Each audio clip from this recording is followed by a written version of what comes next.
Welcome to the deep dive. So, if you're like most people, you probably work on this basic assumption, right? That in the information age, well, information is good. Yeah, and more information must be better. Exactly. We've heard it for decades. Yeah. Think back to Ronald Reagan calling the microchip a David against Yeah. the Goliath of totalitarian control. Or even Obama, endorsing the free flow of data as just fundamentally good for society. And this, let's call it the naive view that information just naturally leads to truth and wisdom. It actually has some serious runs on the board, doesn't it? Oh, absolutely. Huge justification. This isn't just wishful thinking. There's real evidence. We have the receipts, as they say. Yeah, take Johann Wolfgang von Goethe, famous German writer, pretty well-off family in the 1700s. Right. He was the oldest of 7 kids. But get this, only he and one sister made it past age 7. Wow. And then 4 of his own 5 children died when they were infants. So even for a privileged family, that's like, what, a 25% child survival rate? Awful. Just abysmal. And that really shows the reality before we had organized data, doesn't it? Yeah. It was a lack of knowledge about hygiene, about blood types, disease, basic stuff we take for granted. Totally. And the huge shift, the fact that by 2020, global child survival hit 95.6%, that's almost entirely down to collecting, analyzing, and crucially, sharing vast amounts of medical information. We literally saved millions of lives just by sharing knowledge. It's an incredible success story. Undeniable. But here's the big but, the contradiction that seems to follow us through history. If we're so good at gathering information, gathering power, why are we seemingly so bad at gaining wisdom? Yeah. History is just full of these warnings, isn't it? About power we can't handle. We keep summoning things we can't control. Like the Greek myth of Phaethon. He insists on driving the sun chariot, loses control, nearly burns up the whole planet. Or Goethe's own story, right? Yeah. The sorcerer's apprentice. He gets the brooms carrying water, but, doesn't know how to make them stop. And ends up flooding the place. Yeah. The lesson seems to be, just making the information hose faster or bigger doesn't mean we know where to point it. Right. So what's the real tension here? That's our mission for this deep dive. We want to explore that historical tug-of-war between information networks trying to get at truth and those designed mainly to keep order. And critically, what happens now that AI is stepping into both of those roles? Okay, so let's start at the beginning. How do humans even build networks big enough for truth or order to become an issue? Our natural groups are small. Very small. Chimpanzee groups are maybe 20 to 60. Early human bands, sapiens, probably just a few dozen people. To get to, cities and nations with millions, you need strangers to cooperate. And getting strangers to cooperate on that scale, that needs something more than just individual relationships. It needs shared stories. That's the key.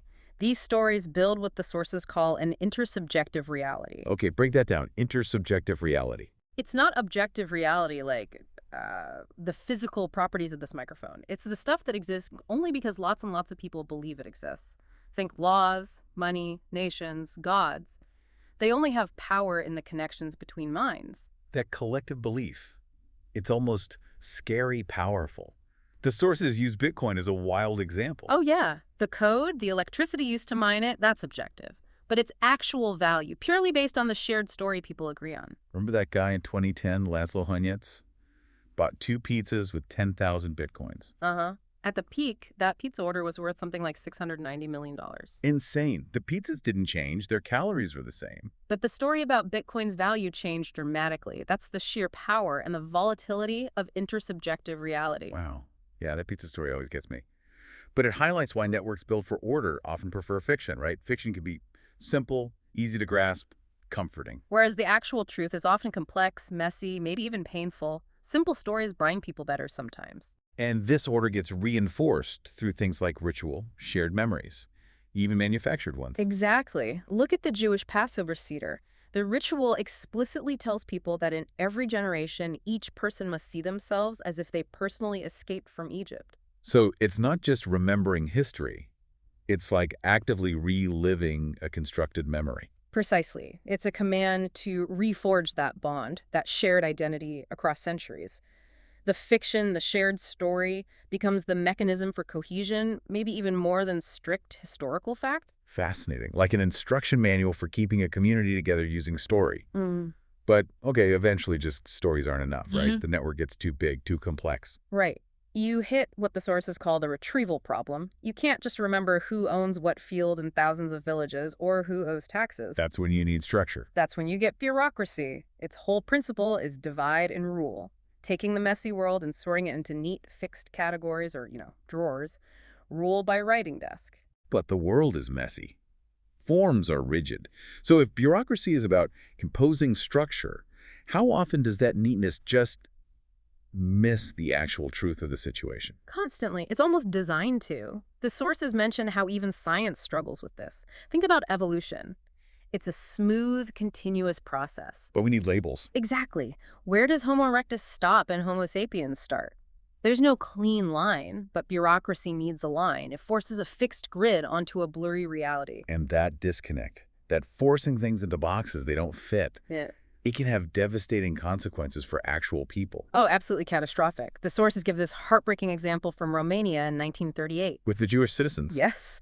The government suddenly demanded official birth certificates to prove citizenship. But World War I had destroyed so many records, especially in certain regions. So people just couldn't produce the piece of paper. Right. And because they couldn't satisfy the bureaucratic requirement, they were stripped of their citizenship, made stateless. Not through some big ideological plan, necessarily, but because the rigid writing desk system failed them. A bureaucratic hell. That's chilling.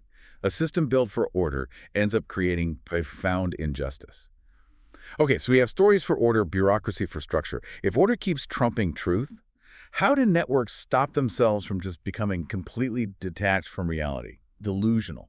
That's where self-correction mechanisms become vital. You need systems that deliberately prioritize finding the truth, even when it's inconvenient. And this is where we see a big difference between, say, science and other institutions. Yes. Compare the scientific tradition with institutions, historical ones anyway, built around the idea of infallibility.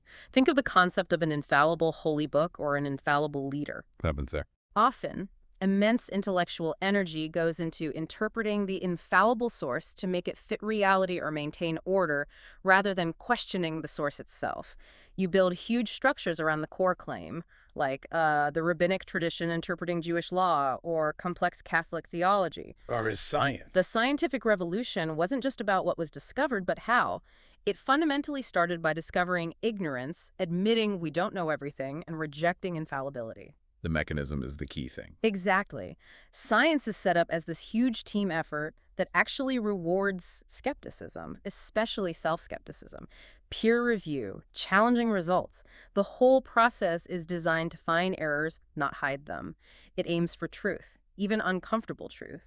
Just letting information flow freely isn't a magic bullet for truth either, is it? We saw that with the first big information revolution, the printing press. It's such a perfect parallel for the internet age. The printing press definitely spread amazing scientific works, like Copernicus's book on the planets. On the revolutions of the heavenly spheres. Right. But guess what? It was full of dense math, kind of boring for most people. It was apparently an all-time worst seller. The first print run didn't even sell out. So what did sell well? Oh, much better sellers were things like the Malleus Maleficarum. The Hammer of Witches. Yeah. The infamous witch hunting manual. Exactly. Those lurid, sensational stories about satanic plots. Simple, scary, engaging, and way more profitable for printers than complex orbital mechanics. So the free market of ideas didn't automatically elevate the truth. It amplified what was engaging, or maybe frightening. The technology just makes the dominant signal louder and faster, whatever that signal is, which brings us squarely to today. Because now AI is stepping into both roles, the ultimate sorter, the ultimate bureaucrat. Right. And the ultimate storyteller, the myth maker. And it's turbocharging this whole truth versus order dilemma. Let's tackle the bureaucrat first. Yep. AI surveillance. You mentioned historical limits, like Ceausescu in Romania couldn't really watch everyone. All right, the technical limits were huge. But AI, it potentially enables total, constant, even under-the-skin surveillance if we let it. The sources mention that example from Iran, using facial recognition on drivers. Yeah, automatically spotting women driving without a headscarf. The system sends a SMS warning. Repeat offenses. Your car might get immobilized. And often, there's no human even looking at it. That's pure bureaucratic enforcement at machine speed.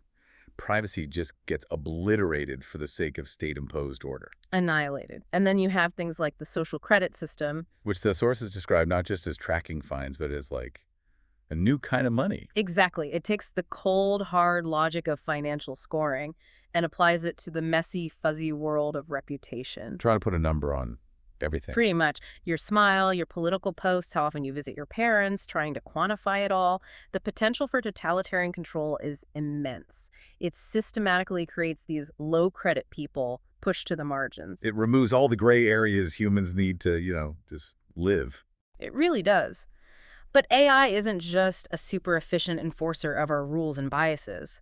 It's also becoming a myth maker in its own right. How so? Because it's the first tool we've built that can make decisions and generate genuinely new ideas by itself, often in ways we literally cannot understand the whole black box problem. This creates, what did the source call it? Intercomputer realities. Something like that, yeah. Realities derived by non-human thinking that are just opaque to us. The classic example everyone points to is AlphaGo. Against Lee Sedol, the Go world champion, move 37. Yes, all the human experts watching thought it was a terrible move, a beginner's mistake. Apparently, Lee Sedol himself got up and left the room for 15 minutes. He was so baffled. But it worked. It worked brilliantly. AlphaGo won the game, and that move was key. It showed AI could come up with strategies that millennia of human Go playing hadn't conceived of. That's a different kind of idea, a different reality being generated. Okay, that's slightly terrifying. If we can't even follow its logic, how do we make sure it doesn't, drive the sun chariot off course? Which leads to the problem of goals. Ultimate goals. If we give an AI, we don't fully understand the wrong goal. Well, the potential for disaster is obvious. But the snag is, we humans haven't exactly nailed down the right ultimate goal ourselves, have we? Philosophers have been arguing for centuries. Millennia. And failed to agree on a single, rationally provable, absolute moral rule. Think about deontology, duty-based ethics, like Kant. What's the problem there? The weak point is always defining who counts, who is in the universal community that the rules apply to. It's depressingly easy for people to decide that certain groups, political opponents, ethnic minorities, whoever, just aren't fully rational humans in the Kantian sense, and therefore the rules, like don't murder, don't apply to them. Humans always find loopholes to exclude the victim. Seems that way. Yeah. And the other big contender, utilitarianism maximizing happiness. That fails too. It fails because the calculation is impossible. We literally cannot know what actions will truly maximize happiness for everyone, everywhere, across all time.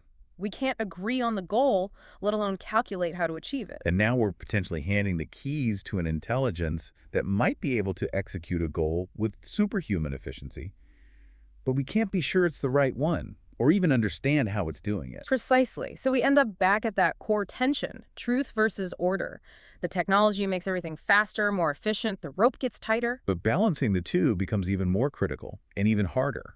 And the worry is, this could lead to the world splitting, a kind of silicon curtain. What would that look like? You could have rival digital ecosystems, maybe a US-EU sphere and a China-Russia sphere, for example, using different hardware, different software, different algorithms. And crucially based on different underlying values, different ideas of order. Exactly. Yep. Different AI-driven bureaucracies enforcing different realities. If the code that runs your life is fundamentally different, then your experienced reality is different.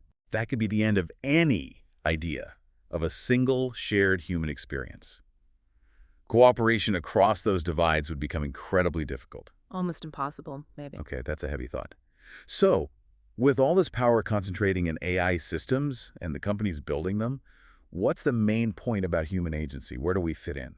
I think the core danger highlighted isn't necessarily AI becoming sentient and taking over, like in the movies. It's more subtle. It's about responsibility. How so? It's that the corporations driving this often try to dodge responsibility. You hear the phrase, we're just a platform, or we're just giving users what they want. Shifting the blame for the social consequences of their algorithms. Right. They avoid accountability for the kind of society their code is actually building, the kind of order it's enforcing. Which means the future isn't set in stone. The way these AI networks develop isn't inevitable. Absolutely not. It comes down to political, economic, and cultural choices we are making right now. Where do we invest? What regulations do we put in place? Like the EU's AI Act trying to ban social credit systems. Exactly. That's a clear example of humans drawing a line, saying this type of algorithmic order crosses into territory that violates human dignity. It shows we can still shape the structure. So, we need to consciously decide how these networks are built and governed. We need to stay in control of the structure. Or we risk finding ourselves living inside structures built by algorithms we don't understand, serving goals we didn't set. The big question isn't just, is AI smart enough? It's, are we wise enough to manage it? That's definitely the challenge to think about. Thanks for diving deep with us today.